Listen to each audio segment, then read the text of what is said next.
Hello friend, how are you all. मेरा नाम अफराज अहमद है और ये मेरी पहली वीडियो है क्लास नाइन्थ के लिए। आज की वीडियो में मैंने सिर्फ इंट्रोडक्शन पार्ट ही लिया है। So let us start video. आज के मेरे कंटेंट हैं नंबर 1 पे what is classical mechanics, number 2 what is motion and number 3 types of motion. What is classical mechanics.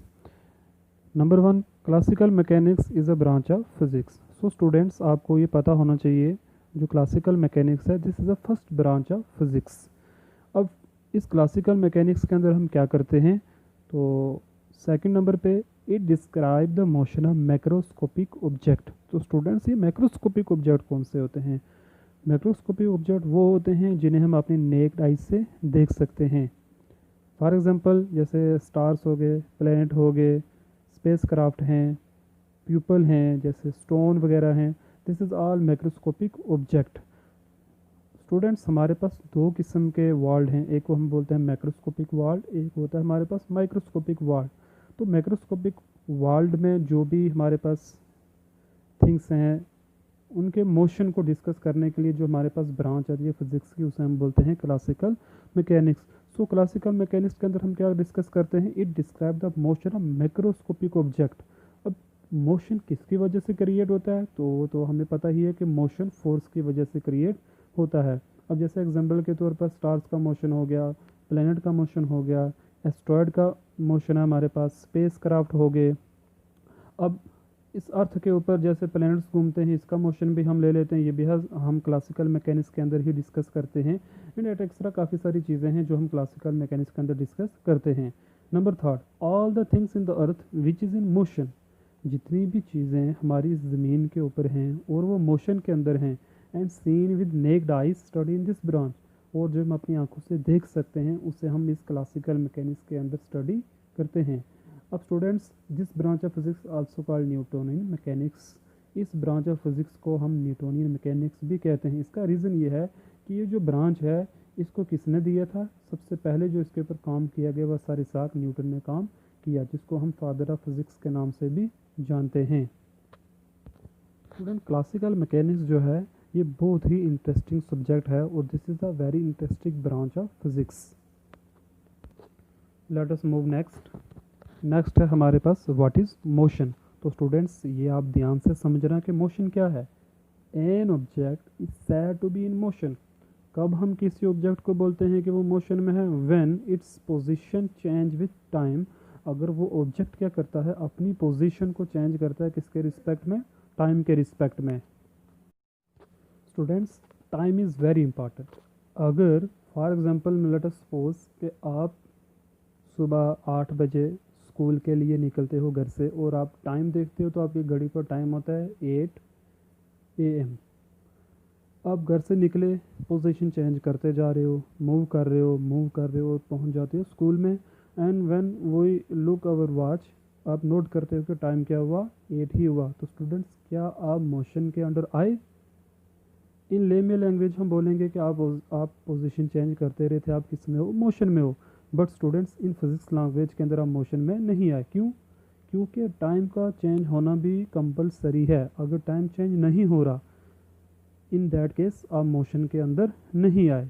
अब हमारे पास कुछ एग्जांपल्स हैं, जैसे earth complete one rotation on its own axis 24 hour. Students, note that 24 hour is very important. अब तो अपना जो one rotation complete करती है कितने हावर्स लगाती है, कितने आवर्स लगाती है? 24। What is 24? This is a time. अब नंबर थर्ड में मैंने क्या बोला? इफ वी डिफाइन मोशन, अगर आप किसी भी थिंग का मोशन डिफाइन कर रहे हो तो टाइम बहुत ज़रूरी है। विदाउट टाइम हम मोशन को डिफाइन नहीं कर सकते। If object goes from one place to another, अगर एक ऑब्जेक्ट एक प्लेस से दूसरी जगह पर जा रहा है but time does not change, लेकिन टाइम चेंज नहीं हुआ, जैसे मैंने अभी आपको एक एग्जांपल देके समझाया है, देन वी से हम क्या कहेंगे? ऑब्जेक्ट नॉट इन मोशन, के वो ऑब्जेक्ट मोशन में नहीं था। सो अब आपको मोशन के बारे में पता चल गया होगा, इसका कंसेप्ट क्लियर हो गया होगा कि फिज़िक्स के अंदर हम मोशन किस चीज़ को बोलते हैं। नेक्स्ट है हमारे पास रेफरेंस पॉइंट। तो student, this is very important. आओ इसको हम समझने की कोशिश करते हैं। अगर हम किसी भी ऑब्जेक्ट की पोजीशन को डिस्क्राइब करना चाहते हैं तो हमें कोई ना कोई रेफरेंस पॉइंट लेना ही पड़ेगा, जिसको हम क्या बोलते हैं, ओरिजिन बोलते हैं। बिना ओरिजिन के हम किसी भी ऑब्जेक्ट की पोजीशन नहीं निकाल सकते। जस्ट एग्जांपल, जैसे एग्जांपल दी है कि एक स्कूल जो है, हमारा स्कूल जो है वो एक तो 2 किलोमीटर फार है एंड डायरेक्शन कौन सी दी गई है, साउथ डायरेक्शन। कहाँ से, from the railway station. Here student, railway station हम जहाँ से डिस्टेंस मेज़र कर रहे हैं, जहाँ से हम डायरेक्शन ले रहे हैं, तो वो हमारा क्या बन जाएगा, रेफरेंस पॉइंट बन जाएगा। तो स्टूडेंट आपको समझ में आ गया होगा कि रेफरेंस पॉइंट क्या है, वो जगह जहाँ से हम ऑब्जेक्ट की पोजीशन को फाइंड आउट करते हैं, उसको हम क्या बोलते हैं, हमारे पास ये क्या है, रेफरेंस पॉइंट है। जैसे कि मैंने एग्जांपल दी है आपको, तो आपको समझ में आ गया होगा। नेक्स्ट है हमारे पास टाइप ऑफ मोशन। तो स्टूडेंट्स, इन दिस वीडियो में सिर्फ दो ही मोशन के बारे में डिस्कस करूंगा। Number 1 is uniform motion and number 2 is non uniform motion. आओ देखते हैं कि यूनिफॉर्म मोशन क्या होता है। तो स्टूडेंट ध्यान से सुनना, an object is said to be in uniform motion. कब हम कहते हैं कि कोई ऑब्जेक्ट किसके अंदर है, यूनिफॉर्म मोशन के अंदर है, जब वो क्या करेगा, if it cover equal distance in equal interval of time. तो इसके ऊपर आप गौर करना, equal distance and equal interval time, what does it means. इसका मतलब ये है कि अगर कोई ऑब्जेक्ट मूव करता है equal distance in equal interval of time, बराबर बराबर चलता है और उतना ही वो टाइम लेता है। फॉर एग्जांपल, आप घर से निकले, आपने टाइम देखा कि 10 सेकंड के अंदर आप 10 मीटर चले, एंड एवरी 10 सेकंड आप कितना डिस्टेंस कवर करते चले जाओगे, 10 मीटर। उस वक्त हम कहेंगे कि आप किसके अंदर हो, यूनिफॉर्म मोशन के अंदर हो। क्यों, क्योंकि आप हर 10 सेकंड में कितना मूव करते हो, 10 मीटर मूव करते हो। इसकी एग्जांपल है हमारे पास, जैसे रोटेशन ऑफ अर्थ हो गया, रिवॉल्वेशन ऑफ अर्थ हो गया, हमारी घड़ी की जो नीडल्स हैं वो भी हमारे पास यूनिफॉर्म मोशन में हैं, ब्लेड ऑफ फैन है ये भी हमारे पास यूनिफॉर्म मोशन में है। इन शॉर्ट मैं आपको बोलूँगा, जितने भी यूनिवर्स के अंदर प्लैनेट्स हों, चाहे सन हो, ऑल ऑफ थिंग्स जो भी मूव कर रही हैं वो किसके अंदर मूव करती हैं, यूनिफॉर्म मोशन के अंदर वो मूव कर रही हैं। ऑल्सो स्टूडेंट, यूनिफॉर्म मोशन को हम नॉन एक्सेलरेटेड मोशन भी बोलते हैं। नेक्स्ट वीडियो में आपको ये बताऊंगा कि why it is known as non accelerated motion. तो स्टूडेंट्स, आपको पता चल गया होगा कि यूनिफॉर्म मोशन क्या होता है, कि जब वो इक्वल डिस्टेंस ट्रैवल करे in equal interval of time के अंदर। नेक्स्ट है हमारे पास non uniform motion. An object is said to be non uniform motion. हम कब कहते हैं कि कोई भी ऑब्जेक्ट किस में है, नॉन यूनिफॉर्म मोशन में है, अगर वो क्या करता है, it cover unequal distance in unequal interval of time. What does it mean, कि अगर आप कहीं ट्रैवल कर रहे हो, आप क्या करते हो, फॉर एग्जांपल फर्स्ट 10 किलोमीटर आपने कवर किया 2 आवर में, नेक्स्ट आप 25 किलोमीटर आप ट्रैवल करोगे, आप ले लोगे 15 आवर्स, या equal distances but unequal interval of time. दोनों कंडीशनें हैं, या तो आप डिस्टेंस बराबर लेते हो लेकिन जो टाइम है वो एक जैसा नहीं है, वो डिफरेंट हो जाता है। फर्स्ट 10 किलोमीटर के लिए आपको 10 आवर लग रहे हैं, नेक्स्ट आप अगर मूव करते हो तो आपको 20 आवर भी लग सकते हैं, नेक्स्ट 10 किलोमीटर के लिए आपको 30 आवर्स भी लग सकते हैं। तो स्टूडेंट्स देखो, टाइम जो है वो चेंज हो गया। अगर टाइम जो है उसका इंटरवल चेंज हो रहा है तो इट मीन्स वो ऑब्जेक्ट किस में है, नॉन यूनिफॉर्म मोशन में है।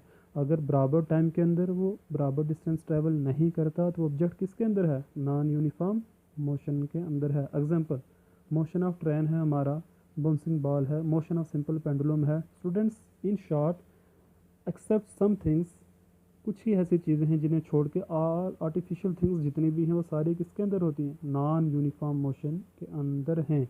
अब स्टूडेंट्स, इस टाइप ऑफ मोशन को हम क्या बोलते हैं, एक्सेलरेटेड मोशन। याद रखना, this type of motion is also called accelerated motion. This is a pictorial representation of uniform motion and non uniform motion. Students, जो यूनिफॉर्म मोशन का ग्राफ होता है हमारे पास लीनियर होता है, या हम बोलते हैं कांस्टेंट है, या वो एक स्ट्रेट लाइन होता है। स्ट्रेट लाइन का मीनिंग ये होता है कि ये दोनों थिंग्स टाइम एंड डिस्टेंस आपस में डायरेक्टली प्रोपोर्शनल हैं।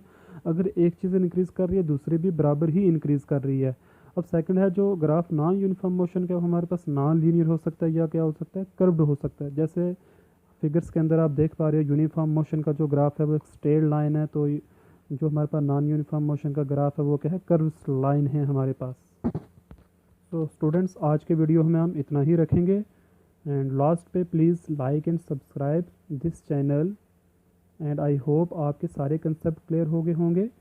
तो thank you very much to watching my channel. Have a nice day.